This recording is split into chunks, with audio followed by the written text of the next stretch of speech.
ছোট্ট আয়ান মাত্র ৫ বছরের শিশু, মাথায় ছোট্ট সাদা টুপি, পরনে সাদা জুব্বা। হাতে একটা ছোট কোরআন ধরে সে বসে আছে নামাজের মাদুরে।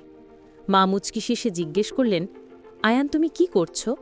নিষ্পাপ চোখে আয়ান উত্তর দিল, মা আমি কোরআন পড়তে চাই, আমি আল্লাহকে ভালোবাসি। মা তাকে বললেন, সোনা, আল্লাহর বাণী পড়ার সবচেয়ে বড় ইবাদত। তুমি এখন ছোট হলেও আজ থেকেই চেষ্টা করলে একদিন আল্লাহর একজন ভালো বান্দা হবে। আয়ান মনোযোগ দিয়ে কোরআনের ছোট ছোট অক্ষরগুলো দেখছিল। হঠাৎ বলল, মা আমি আল্লাহর কাছে দোয়া করতে চাই। মা তাকে শেখালেন হাত তুলে দোয়া করাই। আয়ান নিষ্পাপ কণ্ঠে বলল, হে আল্লাহ, আমাকে ভালো ছেলে বানাও, মা বাবার খেদমত করতে দাও।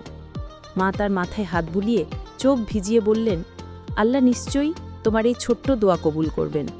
ছোট্ট আয়ান বুঝতে পারল, ইসলাম শেখার শুরু হয় ছোট ছোট পদক্ষেপ থেকে, কোরআনের প্রতি ভালোবাসা, দোয়া করা আর মায়ের কথা মানা।